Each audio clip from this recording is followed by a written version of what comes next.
Hello everyone and welcome to the Transit Nomad family.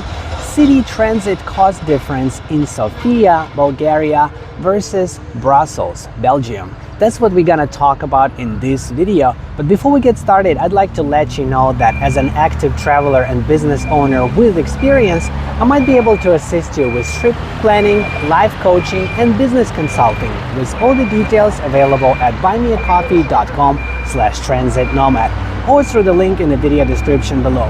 This is where you can also find lots of exclusive content on many different cities around the world, my secret tips, PDF guides, and the option to request a custom video on any topic that matters to you.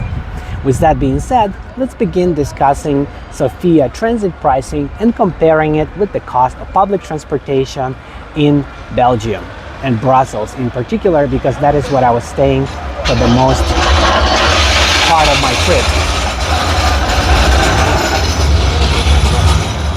You can see Sofia has some very cool trams still running in 2025. Lots of different transit vehicles. That's why I came here to explore all the vintage transit that's happening in 2025 in Sofia. So exciting.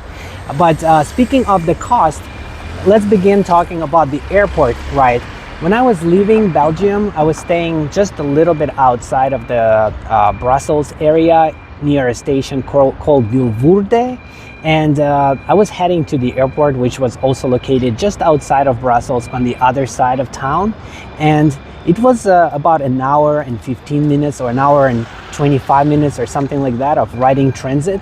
First involving a train ride and then transferring to a bus. And the whole ride actually cost me $20, about 20 American dollars. So for me and my partner, it was $40, which is a pretty crazy amount considering that it's only just a little over an hour and we didn't go too far away from the city, which I think is really expensive considering how many hours we rode the transit for all the other days and how much that cost added up.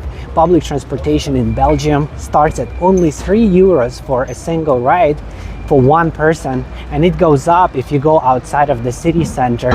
So if you do the math, it's gonna cost a lot when you go to Belgium.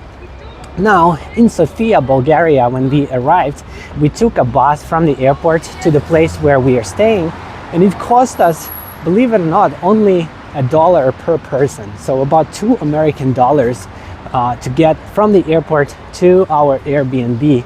So the price difference, if you do the math, is actually 20 times, which I think is really crazy.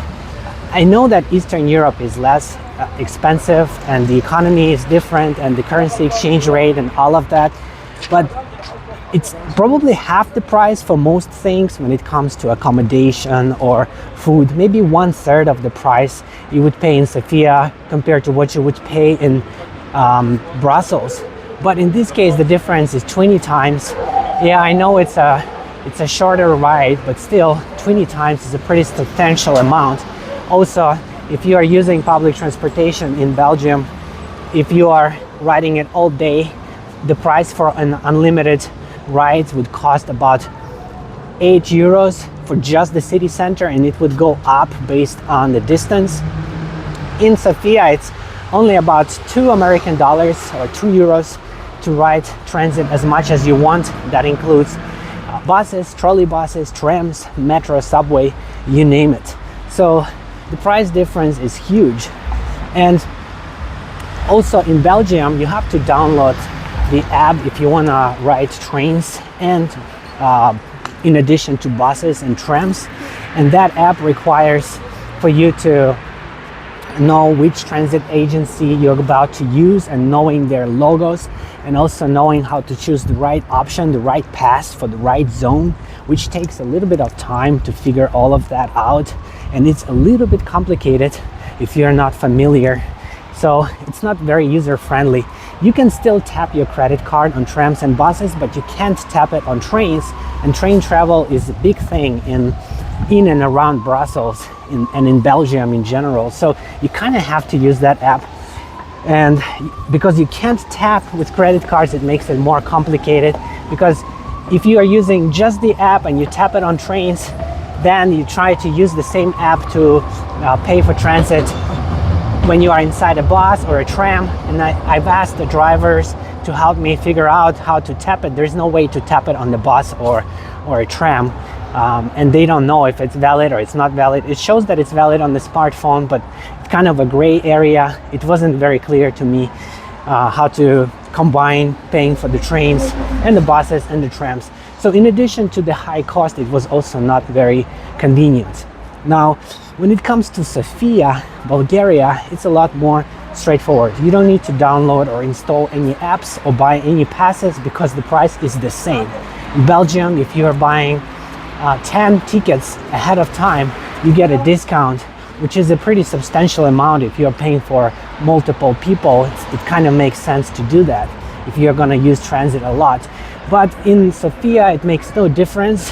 It's just $1 per ride. I'm giving you approximate pricing. It's about $1 per ride or $2 for unlimited trips for the whole day. And you can tap your card when you enter, and the price is not affected by the distance. It's only affected by the time. 30 minutes versus 60 minutes, that's all under $1, or the whole day, which is about $2 and some change. I think this is very reasonable. I love the pricing here in Sofia. You don't need to calculate anything. You don't need to tap it when you get out. The only thing is that they do not accept American Express, which is also the case in a lot of different places in Belgium. American Express is not always accepted.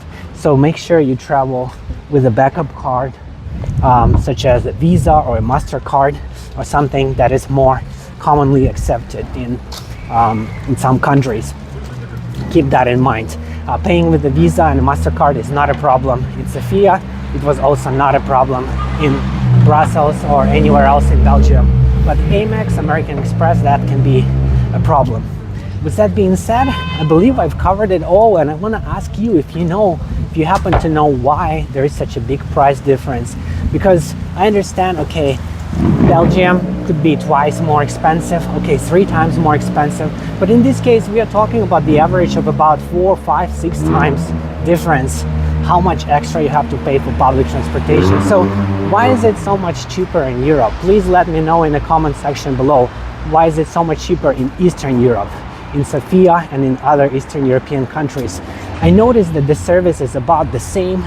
The quality is similar. Actually, sometimes it's even better.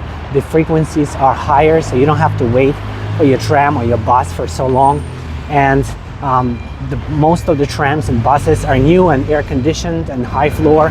You can find old trams like this, but for the most part everything is new, so I don't understand why the cost difference is so dramatic. With that being said, at the end of my trip in Sofia, I'll be recording my final verdict video comparing Sofia with other cities to help you decide if you should visit, while also saving you lots of time and money with practical tips on how to get the most out of your trip. This will be an exclusive video, but you can easily gain access to it by subscribing or donating any amount on buymeacoffee.com/transitnomad or using the link in the video description below. Thank you everyone for watching, commenting, liking and subscribing. I'll see you in the next one. Bye bye.